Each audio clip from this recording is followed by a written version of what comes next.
साथियों नमस्कार, स्वागत है आप सभी का आपके अपने इस यूट्यूब चैनल विधिटेरिया में। दोस्तों मैं हूं advocate Manjeet Tripathi.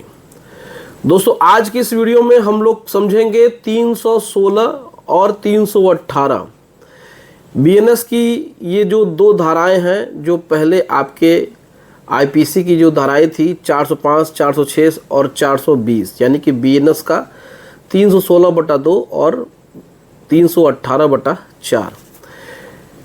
Criminal breach of trust, आपराधिक न्यास भंग और छल, यानी कि 420 छल, चीटिंग और criminal breach of trust. Loan नहीं चुकाया तो आपके ऊपर बैंक इस प्रकार के मुकदमे कर देती है, आपराधिक मुकदमे बैंक कर देती है। आपको अपराधी घोषित करने के लिए, आपको अपराधी साबित करने के लिए वो उस जगह पे जा कर के मुकदमा फाइल करते हैं जहां पे उनका अकाउंट होता है। आप सोचते हैं कि अरे हम तो रहते हैं दिल्ली में, हमारे खिलाफ कलकत्ता में कैसे केस हो गया। तो जहां पे उनका जुडिक्शन होगा, जहां पे उनकी कंपनी रजिस्टर्ड होगी, जहां पे उनका बैंक होगा, वहीं पे वो आपके खिलाफ मुकदमा फाइल करेंगे। भले ही आप उस जगह पे नहीं रहते हैं, भले ही आप किसी और सिटी में या किसी और स्टेट में रहते हैं। लेकिन आज इस वीडियो के माध्यम से हम आप सभी को बताने की कोशिश कर रहे हैं कि ये जो दोनों धाराएं हैं कितनी गंभीर हैं। एक में है 7 साल की सजा है और एक में है पूरे के पूरे 10 साल की या फिर उम्र कैद की सजा है। तो बैंक वाले किस प्रकार से एक सिविल मामले को किस तरीके से आपराधिक मामले में कन्वर्ट करके, गुमराह करके कोर्ट को और एक सीधे साधे भोले व्यक्ति के खिलाफ आपराधिक केस बना करके फाइल कर रहे हैं। देखा ही होगा आपने कि आपके पास प्री कॉग्निजेंस की नोटिसें आती हैं और उसमें लिखा होता है कि आपके खिलाफ कोलकाता में जुडिशियल मजिस्ट्रेट फर्स्ट क्लास के अंतर्गत जो भी उनके कोर्ट नंबर आते हैं, 8 हो गए, 6 हो गए, 7 हो गए, आपको वहाँ से नोटिसें आनी लगती हैं। अब इस नोटिस को आप रिसीव नहीं करते हैं, लेकिन कम से कम इस नोटिस की जो गंभीरता है उसको भी आपको समझना होगा। देखिए, एक सीमा तक आप उसको रिसीव नहीं करेंगे, 1 से 2 से 3 बार, मैंने पिछली वीडियो में आपको बताया था। लेकिन अगर आप 2 से 3 से 4 बार के बाद भी अपीयर नहीं होते हैं तो फिर इसमें आपके खिलाफ वारंट इशू हो सकता है, नॉन बेलेबल वारंट भी इशू होता है, क्योंकि ये एक गैर जमानती अपराध है, यानी कि नॉन बेलेबल ऑफेंस है। अगर बैंक ने मुकदमा कर दिया है और इसमें आप अपना डिफेंस नहीं करते हैं तो फिर ये मामला बहुत ही गंभीर हो सकता है। इसमें एंटीसिपेटरी आप फाइल करेंगे तो एंटीसिपेटरी फाइल करने के लिए वहाँ पे आपको अपीयर होना पड़ेगा, वहाँ पे अपना डिफेंस करना पड़ेगा। अगर आपके पास नोटिस आ गई है और आपने गलती से रिसीव कर लिया है, और अगर रिसीव कर लिया है तो फिर ये आपकी जिम्मेदारी बन जाती है। अगर आप एंटीसिपेटरी नहीं फाइल करते हैं तो फिर ये आपके लिए एक बहुत बड़ी मुसीबत बन सकती है।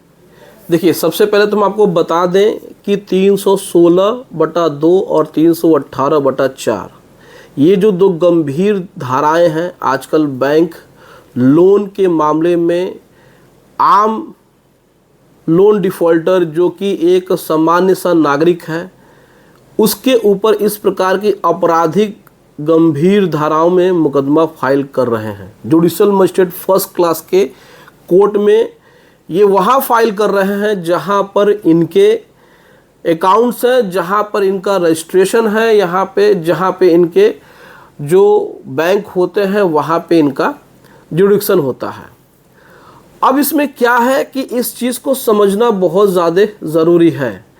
अगर आप इस चीज़ को इग्नोर करते हैं, देखिए मैंने पिछली वीडियो में भी कहा था और इस वीडियो में भी कह रहे हैं कि जब तक आप 1 से 2 से 3 बार आप समन को इग्नोर कर रहे हैं तब तक तो कोई दिक्कत नहीं, लेकिन इसकी भी सीमा है, लिमिटेशन है। अगर आपने नोटिस रिसीव कर लिया, एक बार गलती से समन रिसीव कर लिया, तो फिर ये आपकी कानूनी बाध्यता हो जाती है कि आपको जा कर के जिस डेट पे आपको बुलाया गया है उस डेट पे जाके अपना एक एडवोकेट करके आप उस केस में डिफेंस फाइल करिए। अगर डिफेंस फाइल नहीं करते हैं तो फिर आपके खिलाफ फिर वारंट इशू हो जाएगा, क्योंकि इसमें क्या है कि बेलेबल वारंट तो होता ही नहीं है, ये नॉन बेलेबल प्रकृति का ये केस है। यानी कि इस केस का जो नेचर है, ये जो दो धाराएं हैं, नॉन बेलेबल वारंट इसमें इशू हो सकते हैं। तो जहां पर मामला सिविल प्रकृति का होना चाहिए, यानी कि सिविल नेचर का होना चाहिए, वहां बैंक आपको अपराधी के रूप में साबित करके आपराधिक मुकदमे वो दाखिल कर रही हैं। तो इसमें आपको बहुत ही गंभीरता से इस नोटिस को लेना है। और बहुत बार मैंने कहा है और आज भी एक बार फिर कह रहे हैं कि अगर एक बार नोटिस गलती से रिसीव हो गई है तो आप वहाँ पे जाइए।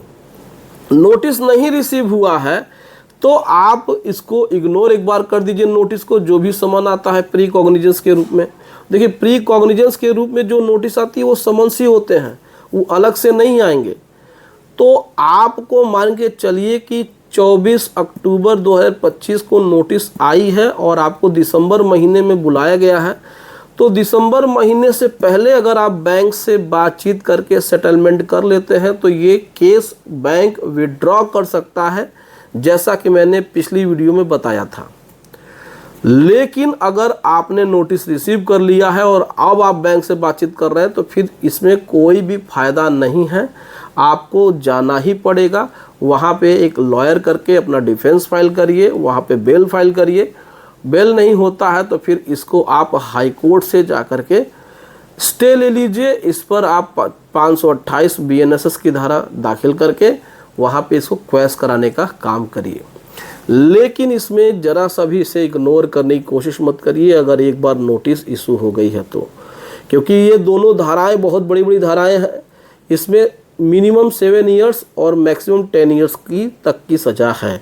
अगर बैंक ने मुकदमा फाइल किया है, कोर्ट ने एक्सेप्ट किया है और कोर्ट ने नोटिस भेजी है तो कहीं ना कहीं ये ऑफेंस में आ रहा है और कोर्ट की नज़र में ये ऑफेंस है। इन सेक्शन में ये मेंटेन होता है और आपको इसकी नज़रअंदाजी नहीं करनी है। आप इसको बिल्कुल भी इग्नोर मत करिए। आपसे रिक्वेस्ट है, अगर कोई भी व्यक्ति गलत सलाह आपको दे रहा है तो उसकी सलाह में मत पड़िए, नहीं तो फंस जाएंगे। बहुत सारे ऐसे हमारे क्लाइंट हैं जिनको जानकारी नहीं थी, ऐसे लोगों से उन्होंने एडवाइस ली जो कि वकील तो है नहीं, जिनको तो जानकारी है ही नहीं। उन्होंने कहा कि अरे ये तो कुछ मतलब नहीं होता है, लोन के मैटर में ये सब अप्लाई नहीं होता है, फालतू का चीज़ है, आप मत जाइएगा। उनके खिलाफ वारंट इशू हो गया, उनको पकड़ के ले आकर प्रोड्यूस किया गया और उसके बाद फिर उनको जो भी लीगल प्रोसीडिंग हुई, ये लंबा इतिहास हो जाएगा। इसलिए आपसे बार बार कह रहे हैं कि अगर नोटिस रिसीव कर लिया है तो बिल्कुल आप अपीयर होइए। तो उम्मीद करते हैं दोस्तों कि वीडियो पसंद आई होगी। वीडियो अच्छी लगी हो तो वीडियो को लाइक और शेयर जरूर करिएगा। और अगर आपको किसी प्रकार से लीगल एडवाइस की ज़रूरत है, लोन संबंधित किसी प्रकार से कोई भी दिक्कत परेशानी है, तो आप स्क्रीन पे दिए हुए हमारे व्हाट्सएप नंबर पे हमसे संपर्क कर सकते हैं और आप अपना डिटेल भेज करके हमसे लीगल एडवाइस ले सकते हैं, डायरेक्टली फ़ोन पे हमसे बातचीत करके। चलिए मिलते हैं नेक्स्ट वीडियो में। Thank you so much. जय हिंद दोस्तों।